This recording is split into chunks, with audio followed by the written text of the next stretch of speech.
各位朋友们，大家好，欢迎来到我的频道。上一期节目呢，给大家录制了 OBS 的优点，还有一些应用案例。另外呢，还简单认识一下这个 OBS 软件。这一期节目呢，主要给大家讲一下 OBS 的下载及参数的设置。其实这个下载及安装呢，我们经常安装软件了。其实大家也都明白该怎么下载和安装，但是为了照顾一些这个小白或者不知道的一些人，我简单的再啰嗦几句，就是这个下载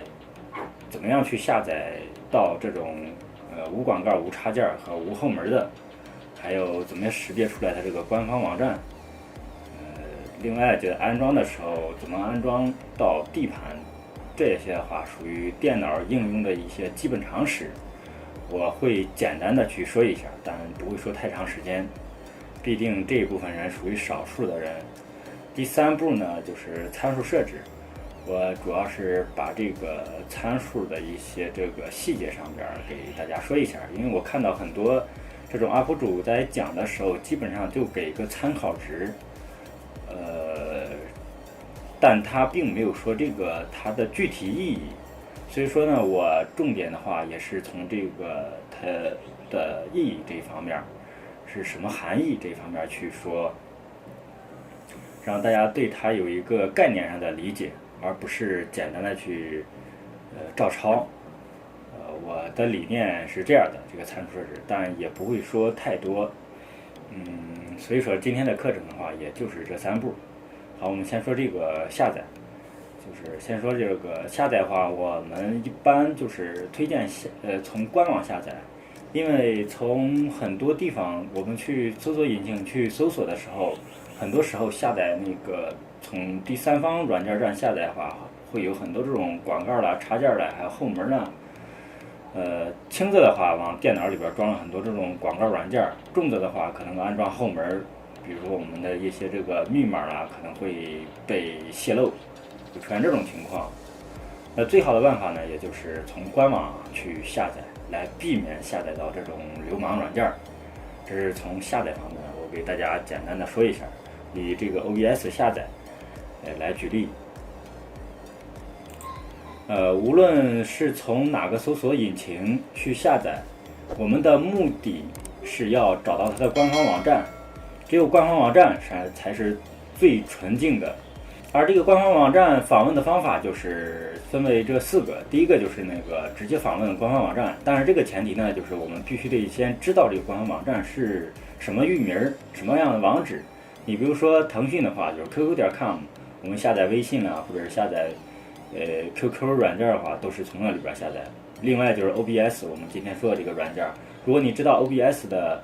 官方网站的话，也可以直接访问。这是一个长期积累的一个东西。但是如果有些软件咱们并不知道它的官方网址是什么，那我们需要利用到这个搜索引擎了。无论用谷歌或者是百度或者其他的搜索引擎，我们肯定要输入这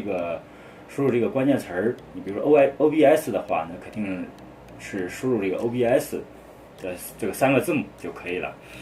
然后搜出来结果也有很多。比如说吧，打开这儿以百度为例吧，比如说我们要搜索这个 OBS，像国内的一些这种搜索引擎的话，或者一些联盟的话，他们都有一个认证或者官方这个标志，只有官方才能达到这个标签儿。包括很多这个银行网站，他们都会标上这个官方，它通过了这种搜索引擎或者第三方的这种联盟机构去认证，这样的话在用户去搜索的时候不容易走错，这是一种方式。首先我们就是先看官方，比如说还有其他的这个万能无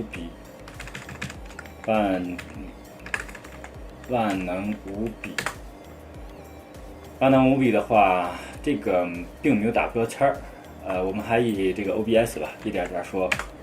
OBS 这个它是打的官方这个标签的。另外还有一种叫微认证，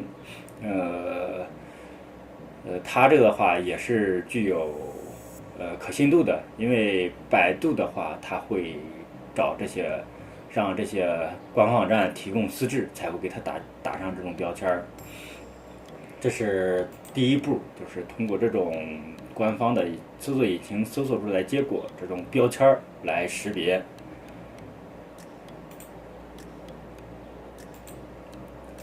然后就是通过这个网址的一个辨别，网址的辨别的话是这样的，比如说我们搜索结果有一条一条的，一条一条的话，我把这个页面放大一点，可能会看清楚一点。网址的识别，你比如说这一条结果，假设没有这个官方标签，这个官方并没有打这个认证，那我们第二步要通过这个网址来识别了。像官方网站的话，一般这个网址比较的干净利索。什么叫干净利索啊？就是比如说 OBS Project 其实就比较的干净，就是 OBS Project 就是 OBS 工程.com 就比较纯净。你要比如说还有那个万能无比，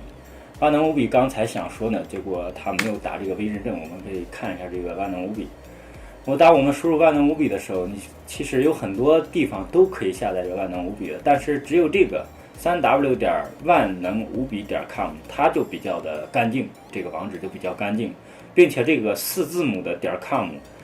这个域名的话，它的价值还是比较高的，因为4字母的话，我不太了解这个它的具体的价值是多少。4字母的话，像点 com 结尾的话，我估计得几万或者10万以上才能买到这种域名，因为现在很多这种域名商或者这种黄牛，他们把这些囤了很多这种稍微好一点的这种域名，像这种域名的话还是比较好的。所以说的话，像这种官方网站都比较干净。例如就是比如说我们要下载 QQ 软件，QQ 软件其实搜出来很多这种第三方网站也可以下载 QQ， 但是我们知道它的官方。比如这个是官方打着标签呢，这最好了。但是如果没有官方的话，我们要通过域名来识别。像这的话就是 QQ.com， 那这样的话就是比较干净的一个域名，可信度还是比较高的。因为这个域名它的价值就比较高，尤其刚才4字母的话大概是几万10几万，我是猜测的啊。像这个2字母的话价格会更高，我估计会上百万甚至几百万。所以说第二的话就是通过这个域名来识别，然后第三的话就是通过，我们看一下第三个啊，网站的一个主题。这个网站的主题是什么意思呢？因为官方网站的话，它的主题比较单一，什么意思啊？还拿这个 OBS 来说 ，OBS 的话，你可以进入它的官方网站。这个官方网站的话，基本上所有的这个不是基本上所有的，就是它就是个所有的都是围绕这个 OBS 软件来开展的，它不提供其他软件的下载。这样的话，它的主题比较单一，也比较干净。这样的话，它这个可信度就比较大。而一些其他的第三方的一些网站，比如说这个华军软件站，你可以点开看一下，它的主题就不单一了，因为它下载的话不仅仅是 OBS。可以下载，还有很多这种软件，它是都可以下载的。那这样的话，它会给你装很多这种插件或者第三方广告。所以说这个的话，我们还是建议安装的，就是通过这4个办法这4种方式来找到官方网站，下载到比较纯净的一个软件，来避免中招，就是广告。安装到广告软件或者是插件或者是后门，避免出现这种几种情况。这是我想给大家说的一个东西，就是下载方面的。然后另外的话就是安装，我们打开这个 OBS 的官方网站，安装的时候，我们下载自己的系统适用的版本，比如说这个是 Windows， 我的电脑是 Windows 10的，所以说我下载这个都可以了。说 Macro 的系统的话可以下这个， Linux 系统可以下这个。然后我这儿下载 Windows 直接打开，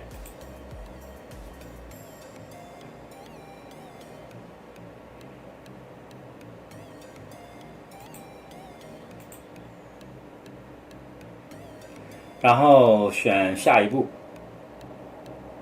再选下一步，然后这儿的话就是有一个安装的一个目录。如果很多软件的话，它默认都是装到 C 盘，我建议大家都改到 D 盘。我们可以通过这种方式来浏览到 D 盘，给它建个目录，磁电脑，然后选择 D 盘，然后通过这个应用软件里边可以新建一个文件夹，比如说 OBS， 对吧？那这样的话是可以的，但是会麻烦一点。我们其实在很多时候直接把 C 改成 D 就可以了，因为软件这个就很多这种软件在开发的时候，他们都会去测试。你比如说你把 C 改成 D 了，对吧？这个目录的话它不一定存在，但是它会自动的会给你软件会识别有没有这个目录，如果没有这个目录的话，它会自动给你新建一个。应用程序都是可以办到的，所以说在软件开发的话，他们都会做这一步。除非你就是没有 D 盘，这个的话硬件上没有，它软件上是没法给你逻辑上给你避免的。首先你必须得有 D 盘。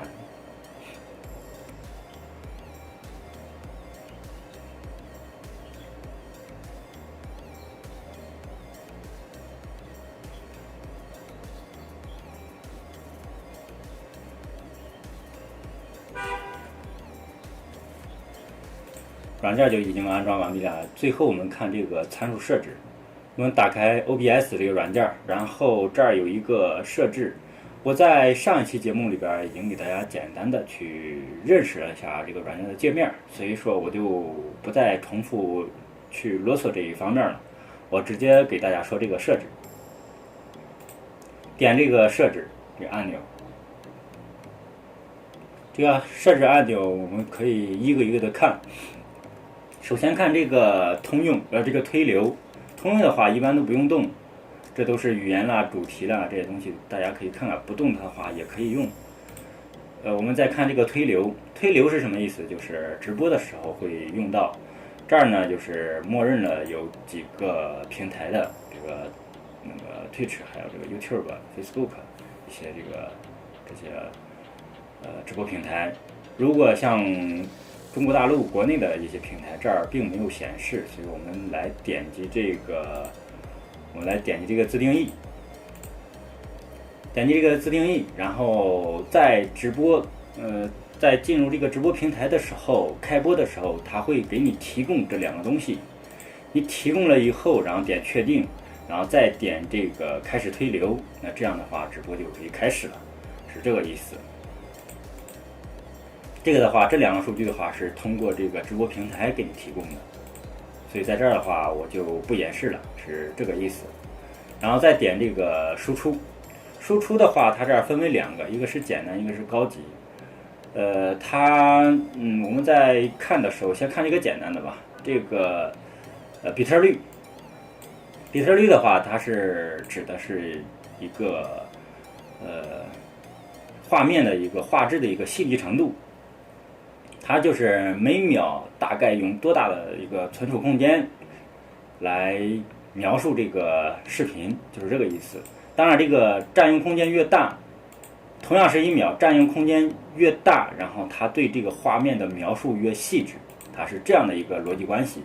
一般我们填到4000到8000就可以，但是这个值呢要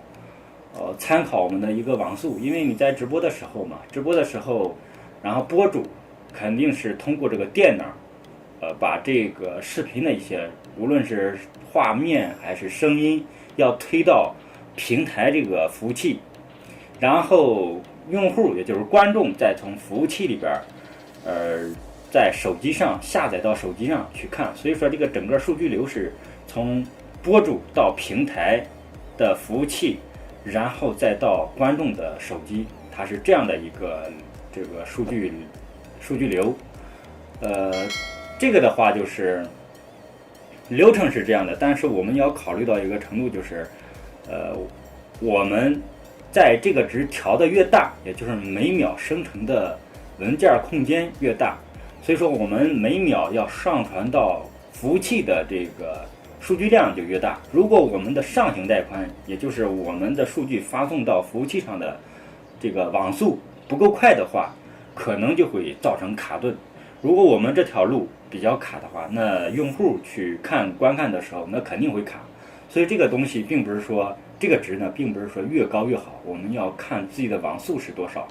我们可以通过一些测网速的平台测到我们真实的一个网速上行带宽是多少。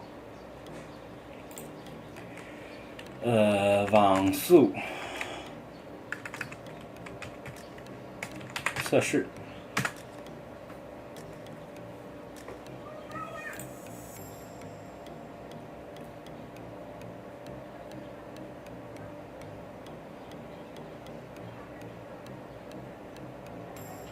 然后点击这个测速，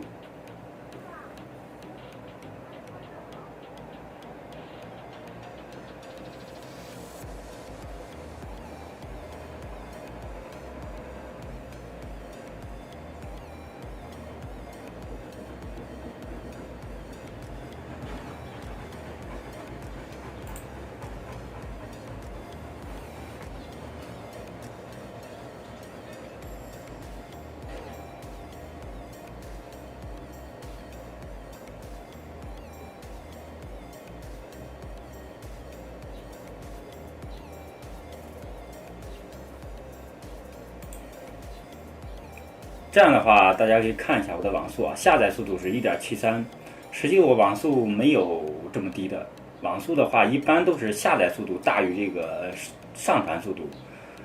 下载速度的话，比如我们看电影的时候，一般会用到这个速度。只要你的速度越大，然后你看电影，毕竟是，看电影的话是从服务器下载到我们本地，这个数据方向来决定的。这个数据方向，这个带宽越大，然后它这个越流畅。但是我这个是 1.73， 其实没有这么慢，不知道哪个设备在占用我的这个下载数据，所以说这个的话没有太大的参考价值。我们在测网速的时候，一般都是把所有的设备都关掉，包括其他应用都关掉，然后单独运行这个测网速，会测出来比较真实的一个速度。然后上传的话是 68.96，68.96的话它是 Mbps， 是兆字节每秒，是这个意思。而这个的我们 OBS 呢，我们 OBS 的话它是 kbps， 那这样的话就可以换算出来我们到底能设置到多大。然后最后的话，最好的话是留一定的富裕值，比如说我们可能设置到2万，假设啊，设置到2万，然后这个2万的话，我们可以设到15000、1万，这样是都可以的。这个换算的话，我在这儿的话，其实也不想多说了，因为这个兆和这个K 的话，大家也比较容易去算，它是千进制嘛，千进制。然后另外的话，这个网速的话，它其实是为这个兆这个是字节，其实这个是字节 PS， 就是 per second， 就是每秒的意思。而这个的话是这个位和字节之间还有一个进制，就是8进制的一个8位，需要这个的话跟那个关系就是就这个网速里边这个字节是它的8倍关系，还要换算这块的话我就不啰嗦，其实这个网上很容易查到的，因为咱毕竟的话是一个参数设置的一个课程。然后再看这个编码器，这个编码器的话就是这个视频编译的一个用哪个硬件设备。它这个现在我这里边就是有2个，一个是软件 X264， 还有一个硬件。因为我这个话是一个集成显卡，我这显卡是非常低的。而这个软件呢，是指的是通过 CPU 来这个计算数据用的，是这个意思。如果你 CPU 牛了，比较厉害的话，可以选择这个软件 X264。任何电脑的话都有这个 X264， 这个的话是肯定是有的。如果你 CPU 高的话，可以选这个；显卡高的话，可以选这个下边这个。因为我这个是个集成显卡，我这个整个电脑配置的话是不行的，所以说就是一般会选择这个。一般的话，我们推荐的使用这个硬件的话，比如说咱们现在很多都是用1060，或者是2060、3060，这是 N 卡的。N 卡的10系的显卡一般都是 GTX， 20系或者30系的显卡的话，它是 RTX， 有增加了一个光追效果。但是这个当然了，就是这个系越高，然后它这个性能基本上也是越高的。这个话是一个硬件上面一个知识了，我大概给大家说一个这个情况。如果 CPU 高，就选这个上面这个 X264； 如果显卡高的话，就选下边这个。然后另外就是一个录像的路径，录像的路径呢，主要是指的是，比如说我们在这个做录制节目的时候，它默认录制放到哪个文件夹，这个的话，我是软件里边默认的文件夹，我没有动。当然的话，大家也可以点上这个浏览，把它分到一个指定的一个文件夹，这样的话，我们到时候找的时候好找，因为它这个软件给的默认的这个目录不太好找。然后这录像格式的话，我们一般选的这个 MP4 的话，它是比较通用的一个格式。另外再选一下这个高级，这高级的话就是串流、录像、音频和回放缓存，主要是分这几个。串流的话，这编码器的话，这个刚才说过了，一个是软件，一个是硬件，一个是 CPU， 一个是显卡。另外还有个重新输出。重新缩放输出，它是个什么意思啊？这个是软件默认是灰色的，不能改。这个的话就是，如果你需要用这一块，可以勾上。它是什么意思啊？因为我们这个显示器它有一个默认的一个分辨率，对吧？有个默认的分辨率，这是我们本地的一个分辨率。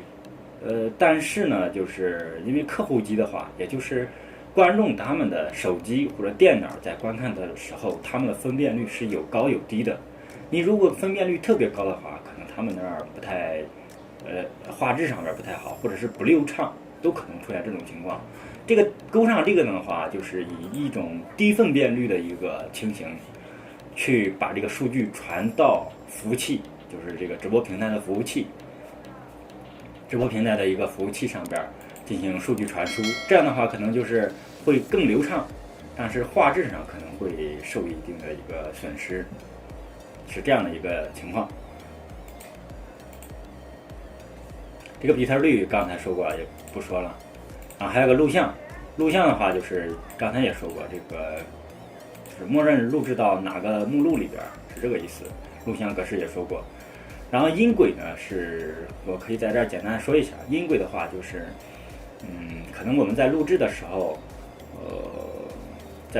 可能会有。这个音频会存在哪几个？第一个就是话筒的声音，第二呢就是这个电脑它自带的声音。你比如说这个系统的声音啊，比如说这个声音，对吧？这个不是我说话，不是话筒录进去的声音，这个是电脑的系统自己发出的声音。等等，还有很多这种音频这个输入的一些设备，有很多，就是这样的话，就是我们可以多音轨输出，就是这个输入，录制。我这个话筒是话筒的音轨，然后系统是系统的音轨，如果还有很多这种设备的话，都是这个音频的设备的话，当然也可以都给它分开，是都可以的。这块是这个意思。我给大家打开看一下，点否。你比如说这儿吧，我有一个麦克风的一个音轨，对吧？就是我说话的话，它有声音；不说话的，它这个东西都不会跳动，它录的时候也没有声音。还有个桌面的一个声音，对吧？桌面声音是指的系统的声音。我还点一下啊，你比如说我在拖动的时候，这是电脑发出来的声音，会到这个里边。这是两个音轨，它到时候录制的时候，这两个音轨都会分开的去录制。我们后期的话用一些这种剪辑软件的时候，他们的音轨是单独的，可以分别对这个两个声音进行编辑。你比如说让这个桌面音频声音调小，然后我的这个人声麦里边的声音调大一下，这样是都可以的。如果我们把这两个混到一块的话，可能会出现一种情况，不能单独的对某一个进行调，这样的话比较不方便。这样的话就是我们还可以在这个混音器里边啊，右击选择最下边这个高级音频属性，点一下以后，我们可以因为这个两个音频嘛是这两个，一个是麦克风，一个是桌面音频，我们可以把这个轨道呢，把这个麦克风输入到这个轨道1里边，桌面音频呢输入到轨道2，这样的话就把它们单独分开了。如果这两个勾上的话，两个都勾上的话，可能就是几个音轨都混合到一块了。我们这样的话，把它两个给它单独给它分开，就是麦克风的话放到轨道1，桌面音轨呢放到轨道2，是这个意思。这样的话，到时候我们导到 P2 里边或者其他剪辑软件里边的话，它们这个音轨是分开的，可以单独的可以进行编辑，是这样的一个意思。我们再说这个设置啊，输出的话也就这样。音频的话，它这儿有一个我需要说的，主要是一个桌面的声音。桌面声音的话，就是这个我们一般选默认都行。如果我们有多个声卡，比如说电脑一般都有一个集成声卡。另外的话，我们对这个音质要求高的话，可能还会接很多这种高音质高性能的一种外置的声卡。这样的话可能会出现多克，就是默认的是属于用哪一个声卡，是这个意思。还有个麦克风，可能如果用插的麦也比较多的话，这样的话也有很多这种麦克风，就是我们默认的话用哪一个音频设备。当然这的话改了以后，在添加的时候也是可以再单独改的，这是一个默认的。然后再看这个视频，这个视频的话就是基础画布分辨率，也就是我们现在这个桌面这个分辨率是多少，我们选一个，然后输出分辨率，也就是我们将来要传给服务器，服务器传给观众的一个分辨率是多少，选择这个。或者是在录制的时候，我们以什么样一个分辨率来录制到我们的磁盘里边，这个分辨率是这个。如果我们分辨率是1920乘1080，就是 1080P 的视频，而这个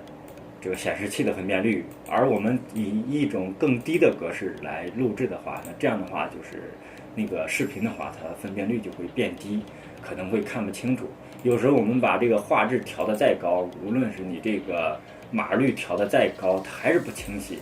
主要就是这个原因。所以说我们在录制或者那个什么的时候，一定要关注这个数据。另外的话，我们可以通过这个测试，比如说我们在开播的时候，可以往旁边再放一个手机，但是这个手机最好不要和我们这个电脑是同一个网段的。最好不要和同样一个网段，我们可以把手机的这个数据流量打开，这样的话就是手机的话肯定是从服务器拉出来的数据流，会一个真实的一个效果呈现给我们看一下到底这个流畅不流畅，清晰不清晰，可以去看一下。这个的话也是主要是方便大家，其实我这儿是1080的一个显示器，有的人甚至会